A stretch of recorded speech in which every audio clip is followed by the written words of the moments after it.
दो पॉइंट्स होते हैं ना। सही। एक पॉइंट ये होता है कि आपने एक सीईओ है, CEO is a very different personality. CEO आप अपने एम्प्लॉय से डायरेक्ट होता है, एचआर अपने एम्प्लॉय से डायरेक्ट नहीं होता, सही है। तो सीईओ को पता होता है कि अच्छा ये मेरे बंदे हैं और इन बंदों से मुझे खबर लेनी है कि ऑफिस के इन्वायरमेंट में हो क्या रहा है। और एज अ मैं भी अपनी कंपनी का सीईओ होऊंगा ना, तो मैं कुछ ऐसे बंदे चुनूंगा कि इनमें मुझे ट्रस्ट है कि यार ये बंदे मुझे ऑफिस की इंटरनल अफेयर्स बताएंगे, फॉर द गुड से कि क्या चल रहा है और कौन क्या कर रहा है।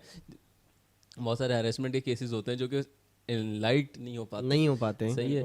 और इस केस में हम भी एक एक्सपीरियंस कर चुके हैं।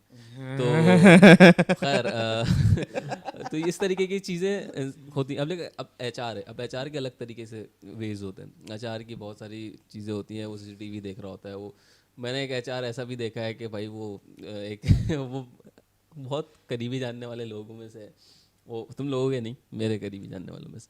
तो वो बेसिकली वो एचआर ऐसा था कि आपके वो सीसीटीवी में देख लिया ना कि आपने पाँव पे, डेस्क पे पाँव रखा हुआ है या सीपी पे पाँव रख के बैठे, वो ईज होके थोड़ा ना, वो भाई ग्रुप पे मैसेज डालता था कि वकास 1,000 रुपये डिडक्ट हो जाएंगे आपकी सैलरी के। वो 1,000 रुपये डिडक्ट हो जाते हैं। स्टोरी मुझे अपने ऑफिस की नहीं, ये यहाँ की कहीं की भी नहीं है। अब तुम लोग से रिलेट ही नहीं करती कहीं से, ये जहाँ की मैं बात अच्छा, कर रहा हूँ। हाँ, मैंने एक सुनी थी इससे ये related सुनी सुनी आपको इसलिए लग रही है क्योंकि इस तरह के लोग अक्सर मार्केट में पाए जाते हैं और वो ऐसे ही डिपार्टमेंट में पाए जाते हैं। ये होते हैं टॉक्सिक एचआर।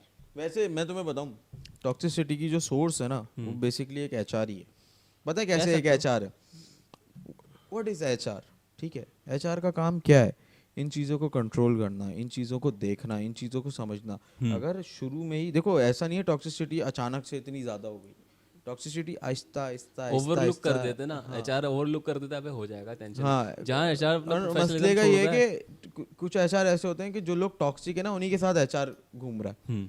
ठीक है, तो this is something very alarming situation ना कि यार ऐसी ऑर्गेनाइजेशंस में रह चुका हूँ, यहाँ पे ये बहुत ज़्यादा एग्जैक्टली बहुत मैंने सेम ये ऐसा एक्सपीरियंस किया है अपनी प्रीवियस ऑर्गेनाइजेशंस में। और अपनी जो है वो जो जितनी भी जॉब की जर्नी रही है मेरी आज तक, और जॉब्स और हर तरह के वो लोग कामयाब नहीं हुए, वो लोग ऑफिस से निकाल लिए गए या तो चले गए। मतलब मैं इस बात में, अगर मैं इस ऑर्गेनाइजेशन का नाम भी ले लूँ ना, तो लाइक उस ऑर्गेनाइजेशन का हर बंदा एग्री करेगा मुझसे। क्यों? क्योंकि वो बंदे निकाले गए इसी वजह से, इन्हीं हरकतों की वजह से। अच्छा, एक और भी चीज़ जो है ना, सिर्फ एचआर नहीं है। देखो, अगर एचआर नहीं है, लेकिन एचआर कंट्रोल करता है। एचआर कंट्रोल कर सकता है। टॉक्सिसिटी शुरू तुम कह सकते हो, मैं इस बात से डिसएग्री करता हूँ कि एचआर ही जड़ है। लेकिन कभी कभी क्या होता है कि अगर मल्टीपल लोग काम कर रहे हैं, मल्टीपल टीम्स हैं और अलग अलग सेक्ट बने हुए लोगों के, एक बैक एंड के हैं, फ्रंट एंड के हैं, मिडिल वेयर के हैं, डिज़ाइनिंग के हैं। अब ये आपस में इंटरकनेक्ट होते हैं। हाँ, वो तुम्हारी बात समझ गया कि तुम ये कहना चाह रहे हो कि वो इंटरनली कोई मसले चल रहे हैं और वो बाहर आ ही नहीं रही वो बात ना, अंदर ही। ऐसा है। अब कोई ऐसे ग्रुप बना हुआ है वहाँ पे फड्डे चल फॉर रहे हैं। एग्जाम्पल, बैक एंड ने एक काम ऐसा तैयार कर दिया जो पेंडिंग पे था, और अब जो है वो मिडिल वेयर वालों के पास वो काम नहीं है, फ्रंट एंड वालों के पास वो काम नहीं है, और इन्होंने पुश कर दिया और इन्होंने अब शुरू हो गए कि भाई हमने तो काम दे कुछ इस दिया। तरह से यूज करो जो ऑडियंस में सब डेवलपर नहीं होते यार। हाँ, मतलब हर कोई नहीं समझता।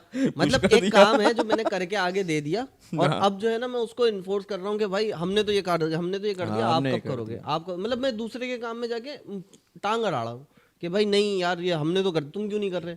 तुम्हारा क्या स्टेटस चल रहा है? भाई इस तरह से नहीं होता। ये भी जो है ना, मतलब एंगर बढ़ाता है लोगों में। और इसमें एक ये भी है ना कि वो मतलब जैसे आते हैं, अब जाहिर सी बात है, काम होता है। कभी काम जल्दी होता है, कभी काम delay लेता है, कभी काम में आप फंसते हो, कभी आप फौरन कर देते हो।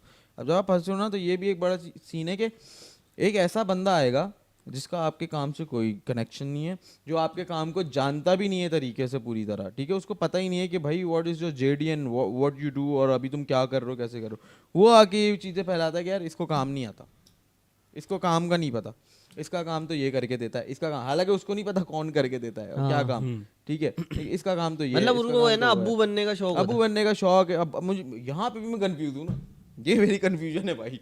मैं डिफरेंशिएट करता हूँ, मतलब यार ये बंदा जो है ना अब्बू बनने की कोशिश करता है, इसको ऐसे डील करेंगे। फिर वही बंदा जो है ना वो अम्मी भी होता है। तो यार अब इसको कैसे डील करें? तो चलो वो भी क्रैक कर लेते हैं। फिर कुछ दिन बाद पता चलता है वो बंदा तो फुप्पो भी है। अब कैसे करें डील? ये तो यहाँ तो सुपरलेटिव डिग्री आ गई ना, फुप्पो। यहाँ खत्म, यहाँ तो कैरेक्टर यहाँ तो के हो गया। तो कैरेक्टर्स डिफरेंट होते हैं और हमें कैरेक्टर डेफिनेशन आनी चाहिए कि किस तरीके के लोग से किस तरीके से डील करना चाहिए। मतलब आपको सबसे पहले तो अपने आप को पता होना चाहिए कि आप अपने आप को दूसरों को जज करने से पहले आप अपने आप को जज करो कि आप क्या कर रहे हो इस वक्त और इसकी कॉन्सिक्वेंसेज किस लेवल तक जा सकते हैं। अगर आपको एक एक्शन ले रहे हो, किसी बंदे को फायर करवा रहे हो तो उसके कॉन्सिक्वेंसेज आप सोच लो कि अगर आपने कोई ऐसे बंदे को फायर करवा दिया, भले वो कुछ काम में मसला कर रहा था या उसने कुछ ऐसा किया, तो लाइक उस पर पूरा पैनल बैठना चाहिए। सही है, उस पर जिसे कहते हैं, मैं एक ऑफिस में था, वो बहुत ज़बरदस्त उनका एक वे है कि अगर किसी बंदे को हायर करते हैं या फायर करते हैं या उन किसी बंदे से रिलेटेड बात हुई तो उनका एक पैनल बैठता है। वो पैनल कहलाता है जो बिल्कुल दीनी तरीके से वो उसको लेके चल रहे हैं। वो क्या है कि वो उस पैनल का नाम रखा है उन्होंने शूरा। उस शूरा में CEO, CFO, HR और उस डिपार्टमेंट का लीड, 4 बंदे बैठते हैं। और इसके अंदर और भी 1-2 बंदे होते हैं जिसमें जैसे कि कोई एक ऐसा बंदा है एडमिन का जो डेली लाइफ में उससे डील करता है, सही, वो बैठता है। तो उसमें बात होती है कि ये बंदा का कैरेक्टर कैसा है। तो उसके बाद पूरा एक मजमुआ एक क्रिएट करके उस बंदे के बारे में कि अच्छा भाई ये बंदा इतना नेगेटिव था या इस बंदे के ये प्लस पॉइंट्स है, नेगेटिव पॉइंट। अब जो नेगेटिव पॉइंट्स है उससे फिर वो HR डील करता है कि भाई आपके ये मसले दिख रहे हैं, हम आपको वार्निंग दे रहे हैं, अभी आप इस चीज़ों को इम्प्रूव कर लें। यार सही है। लेकिन ये मैंने एक ऑर्गेनाइजेशन में अपना पर्सनली देखा है। तो अब ये देखो, ये यहाँ पे भी एक काम होता है, लेकिन अब यूजुअली ये नहीं होता। अब आप किसी को फायर करना होता है ना, कोई बंदा कॉन्सिक्वेंसेस सोचे बगैर किसी को फायर करता है। किसी का मजबूरी है, घर चल रहा है, कोई मेडिकल कोई प्रॉब्लम चल रही है, बहुत कुछ हो सकता है यार। वो आपको आपकी ऑर्गेनाइजेशन को डैमेज भी दे सकता है, डैमेज भी दे सकता ये है। चीज़ नहीं सोचते। अच्छा, एक और भी चीज़ है ना, अब देखो ना, अब ये ट्रस्ट की बात है। अब अगर मैं किसी पे ट्रस्ट नहीं कर सकता ऑर्गेनाइजेशन,